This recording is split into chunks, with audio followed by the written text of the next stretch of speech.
In middle school, I began my great obsession with love. A kid who contended with some pretty tough stuff, I think love, and it's capital L love, is going to save me. I compose songs pacing the neighborhood streets with the dog late at night, and then I whisper them into my cassette recorder in the wee hours of the morning. They're all about the commercial Valentine's Day kind of love. That was the past. In the present, we live in a world where a pandemic has kept us apart from one another and where violence, which so many of us feel is unacceptable and isolating, has just been dismissed on the national stage. Too few of our national leaders had the courage to vote to put in extra safeguards against a return of the reign of terror and chaos that we have just ended. So that is what we are not sure about in our future as well. Here we are.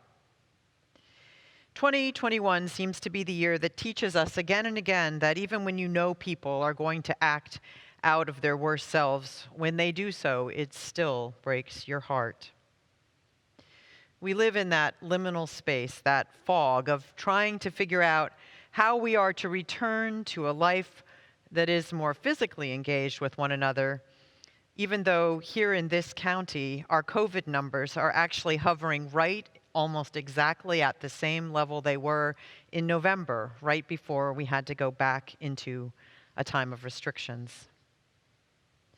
Our minds and hearts are exhausted from dancing on that thin edge between hope and despair, and we need a clean time to heal from all that we have been through, a time when we could actually spend some quiet and reflective time doing all of this contemplating and looking back over all that we've been through. It seems as this 2021 unfolds that we're not going to get completely a clean slate. We'll probably still have problems. We'll probably still have conflicts. And so love and healing need to be the very conscious gifts that we give ourselves. Our own healing begins with love, which I no longer believe in as just one giant salvific big L love. But it is true that there is this larger frame of love, and that love is sort of like the kryptonite that can banish despair. And in this space, cleared away from despair, we can in fact begin to heal. Several decades ago, Unitarian minister Gene Reeves wrote about faith, hope, and love through our Unitarian tradition. And he said, faith is the deeply felt conviction that my life makes a difference, that however much I might be restricted or oppressed by circumstances beyond my control, I know that I can contribute to the struggles and joy of life. Hope, Reeves says, is the deeply felt conviction that the future is not entirely settled. He goes on to say that in more traditional Christian theology, hope sometimes has been misrepresented as the belief that everything will be all right in the end, no matter what we do. And I think that that's the kind of hope that many of us are now speaking out against as a sort of foolish and short-sighted way of basically avoiding and denying what's happening all around us. Yet Reeves says that hope only requires that a better outcome be not impossible. How's that for a qualified statement? A better outcome not be impossible.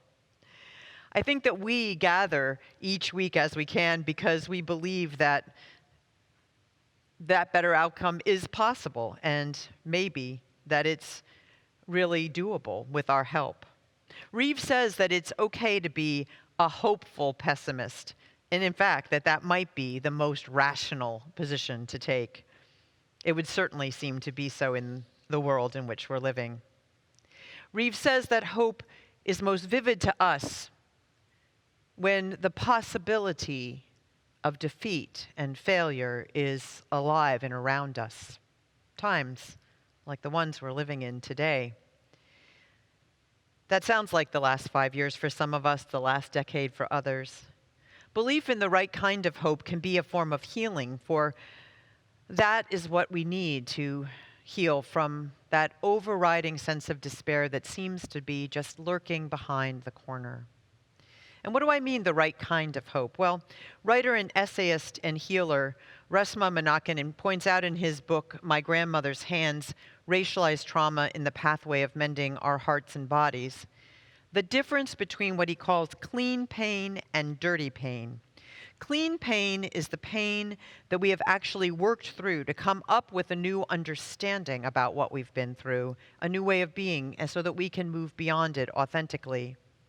Dirty pain is the pain that we have simply pushed aside and chosen to ignore and allowed to fester so that it becomes a source of new infection and injury, something that we note in our nation this particular morning. Hope, though, as I pondered hope, I thought that this kind of way that Menakem looks at this is helpful, because I think hope is like that too. Clean hope is the hope that we arrive at after looking at what is actually happening in the world and realizing what is not still impossible. And then there's the dirty hope that just says, oh, everything's going to be all right in the end, and then just moves through all the denials. The false hope is what Reeves says is the opiate of too many religious people.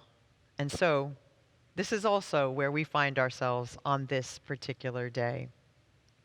Which brings us back to love. Love, Reeves writes, has many meanings. He says, I want to point out the experience of sympathy with others, feeling the feelings of others, hurting with their pain, enjoying their joy, grieving with their grief. Just as hope is often in spite of the odds, love is often in spite of unloveliness. So this is what I found so interesting in this analysis from one of our forebears back a few decades ago in a really different world. Reeves says that faith is rooted in the past because it assumes a certain continuity, that things will continue as they have. Care, life, democracy. Hope, especially clean hope, is rooted in the future because we've learned some things which might mean that we can act so that there are possibly better days ahead. And love?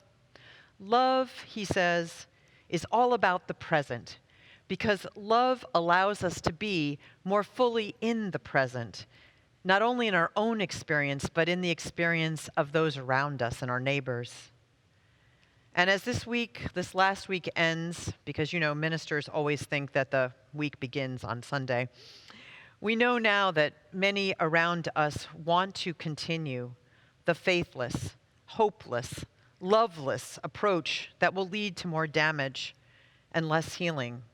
The approach that is without sympathy, empathy, and which leaves us the bitter scars of dirty pain.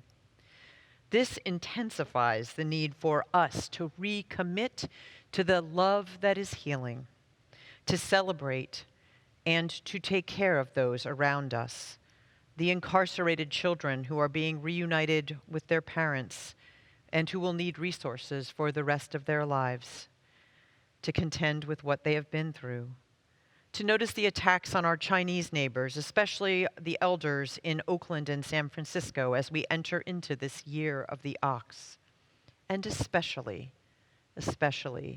to hold and heal ourselves and each other after the personal heartbreaks of so much loss, and to remember to choose the love side of our equation every time.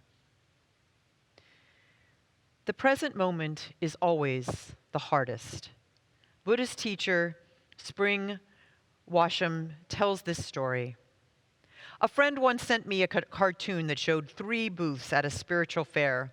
The sign on the first booth said, "Past life readings," and there was a long line waiting to get in. The sign at the second booth said, "Future live readings," and there was also a long line. And then the third line said, present life readings, and there was no one at that booth. The world as it is today can be hard to face. It can be violent and it can be material, and we can see the most profligate among us held up as demagogues. And we can still, it is still possible that we can be saved by love for each other and by sharing that love with one another. We live in what is so important, a time of perpetual hope.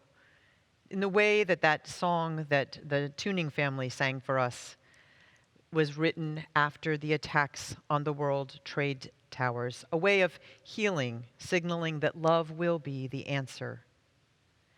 The other song that you heard between the sharings of my two colleagues was one that you might wonder why I would include in a congregation that has such a high standard of music. But there's a vulnerability in that song, in my singing that to you, and I think that vulnerability is always the beginning of true love. That is a song that I wrote in college, and as a young adult, I still didn't seem to have the clarity to understand that there wasn't just one singular love that was going to work out the way I thought it should. Yet the fog in that song suggests that I was understanding that it's always a little more complicated than we might hope. I'm still a believer in love. This clean hope rests from many sleepless nights. I still believe there is more love somewhere, that there is a path of love that we can step on stone by stone by stone. It is important that we always take time for love and healing, especially if our larger society refuses to create those spaces for one another. Spring Washam reminds us of the Buddhist teaching, hatred never ceases by hatred, but by love alone is healed. And that is something large and mysterious like the fog around us. Love is a complicated formula. If we have faith to understand the past and hope that it is possible, we can have and help create a better future. And we can do so through love, always inexplicable and unreasonable, because that's really what we have to offer one another. So on this Valentine's Day, let's go out and change the world. A Cupid's corps of hopeful pessimists, armed with vaccines instead of arrows, and let the largest love that we can imagine be what we offer to the world, and first, offer to ourselves.